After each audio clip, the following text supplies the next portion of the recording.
नमस्कार, सूजत समाचार में आप सभी का स्वागत है और मैं हूं आपके साथ निशा शर्मा। खबरों की शुरुआत करेंगे, लेकिन उससे पहले एक नजर डालते हैं इस वक्त की हेडलाइंस पर। अहमदाबाद विमान हादसे पर मुख्यमंत्री श्री भजनलाल शर्मा ने जताया शोक, पूर्व सीएम रूपाणी को दी श्रद्धांजलि। राजस्थान में वन्य जीव संरक्षण की मिसाल बनी भजनलाल सरकार, वाटर हॉल पद्धति से हुई पैंथर की उपस्थिति दर्ज। झुंझुनू में जल संरक्षण को मिली नई दिशा, मुख्यमंत्री श्री भजनलाल शर्मा की पहल से बनेगा वाटर हार्वेस्टिंग स्ट्रक्चर। राजस्थान में मातृत्व स्वास्थ्य की नई क्रांति, मुख्यमंत्री श्री भजनलाल शर्मा की 104 जननी एक्सप्रेस बनी जीवन रक्षक। चलिए अब खबरों पर बात कर लेते हैं विस्तार से। मुख्यमंत्री श्री भजनलाल शर्मा ने अहमदाबाद में हुए भीषण विमान हादसे पर गहरा दुख व्यक्त किया है। उन्होंने इस हृदय विदारक दुर्घटना में जान गंवाने वाले सभी लोगों के प्रति अपनी गहरी शोक संवेदना प्रकट की है। उन्होंने इस हादसे में गुजरात के पूर्व मुख्यमंत्री श्री विजय रूपाणी के निधन पर अपनी संवेदनाएं प्रकट करते हुए ये कहा कि ये समाचार अत्यंत ही दुखद है और पीड़ादायक भी है। उन्होंने इस घटना को अत्यंत हृदय विदारक बताया और दिवंगत आत्माओं की शांति के लिए भी उन्होंने प्रार्थना की। साथ ही उन्होंने मृतकों के परिजनों को इस असहनीय पीड़ा को सहन करने की शक्ति भी देने की ईश्वर से कामना की। मुख्यमंत्री श्री भजनलाल शर्मा ने विमान हादसे को गहरा दुखद बताते हुए घायलों के शीघ्र होने की कामना की।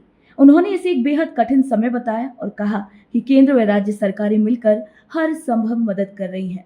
सीएम श्री शर्मा ने ये भी बताया कि इस हादसे में राजस्थान के 11 लोग भी सवार थे। उन्होंने पीड़ित परिजनों से बात कर हर संभव सहायता का भरोसा दिलाया है। सीएम श्री शर्मा ने इस हादसे की सूचना मिलते ही सभी सरकारी कार्यक्रम रद्द कर दिए, जिसमें जयपुर का योग महोत्सव और बांसवाड़ा का पीएम आवास योजना कार्यक्रम शामिल है। राजस्थान सरकार वन और वन्य जीव संरक्षण के क्षेत्र में लगातार प्रभावी कार्य कर रही है।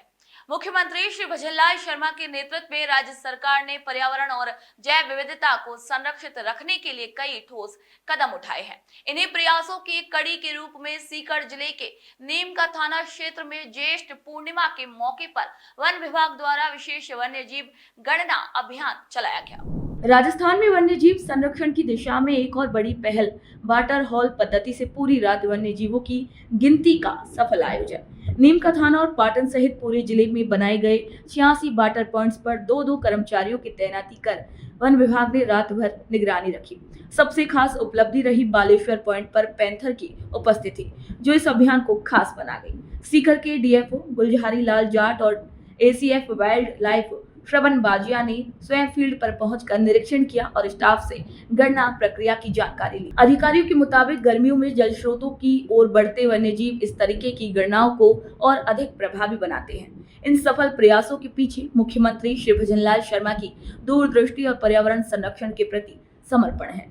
सीएम श्री शर्मा के नेतृत्व में राज्य वन्य जीव संरक्षण में अग्रणी बन रहा है और पैंथर जैसे दुर्लभ जीवों की उपस्थिति भी इसी दिशा में राजस्थान की सफलता का प्रमाण है। मुख्यमंत्री श्री भजनलाल शर्मा के कुशल नेतृत्व में राजस्थान में जल संरक्षण को लेकर एक बड़ी और प्रभावशाली पहल की गई है।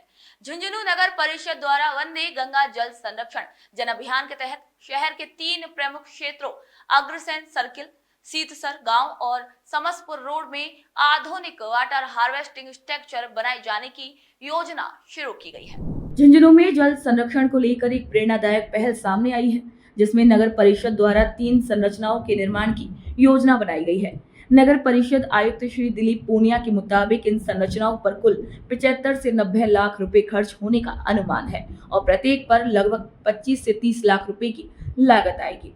इन संरचनाओं की विशेषता यह है कि वर्षा जल को वैज्ञानिक तरीके से धरती के भीतर भेजा जाएगा, वहीं जिससे न केवल जलभराव की समस्या दूर होगी बल्कि भूजल स्तर में भी सुधार होगा। वहीं गुगाना जोहड़ में आयोजित श्रमदान कार्यक्रम ने जन सहभागिता का जीवंत उदाहरण प्रस्तुत किया। नगर परिषद, जनप्रतिनिधियों और आम नागरिकों ने मिलकर इस अभियान में भाग लिया, जिससे साबित होता है कि सरकार और समाज के साझा प्रयासों से कोई भी बदलाव संभव है। मुख्यमंत्री श्री भजनलाल शर्मा की दूरदर्शी सोच और प्रेरणा ने इस अभियान को सशक्त आधार प्रदान किया है। सीएम श्री शर्मा का मानना है कि जल संरक्षण केवल एक सरकारी कार्यक्रम नहीं बल्कि जन भागीदारी पर आधारित जिम्मेदारी है। उनकी नीति के अनुरूप शुरू हुई ये परियोजना झुंझुनू के नागरिकों के लिए एक नई उम्मीद बनकर सामने आई है। मुख्यमंत्री श्री भजनलाल शर्मा के नेतृत्व में राज्य सरकार शिक्षा के साथ साथ स्वास्थ्य व्यवस्थाओं में भी लगातार सुधार कर रही है।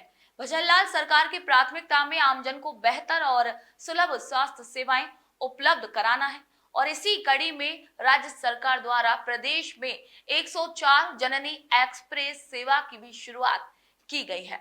आपको बता दें कि ये खास तौर से गर्भवती महिलाओं, प्रसूताओं और नवजात शिशुओं के लिए एक वरदान साबित हो रही है। महिलाओं की सुरक्षा और स्वास्थ्य को प्राथमिकता देते हुए राजस्थान सरकार ने एक अभिनव पहल की है।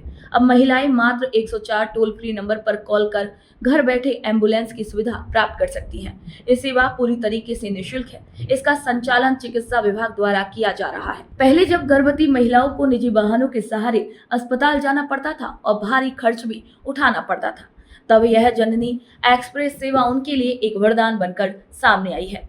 मुख्यमंत्री श्री भजनलाल शर्मा की संवेदनशील सोच और दूरदर्शिता के कारण इस सेवा को लागू किया गया है, जिसका मुख्य उद्देश्य माँ एवं शिशु मृत्यु दर को कम करना है। केकड़ी विधानसभा क्षेत्र के साथ साथ राज्य के अन्य क्षेत्रों में भी ये सेवा महिलाओं को सुरक्षित और समय पर अस्पताल पहुंचाने का कार्य कर रही है। मुख्यमंत्री श्री भजनलाल शर्मा की इस मानवीय पहल ने न केवल स्वास्थ्य सेवाओं को ग्रामीण क्षेत्रों तक पहुंचाया है, बल्कि महिलाओं के जीवन में एक नई सुरक्षा और आश्वासन की भावना भी पैदा की है। दोस्तों, जिस समाचार के खास बुलेटिन में आज के लिए इतना ही। फिर आप सभी से मुलाकात होगी नई खबर, नई जानकारी के साथ। तब तक के लिए मुझे दीजिए इजाजत। नमस्कार।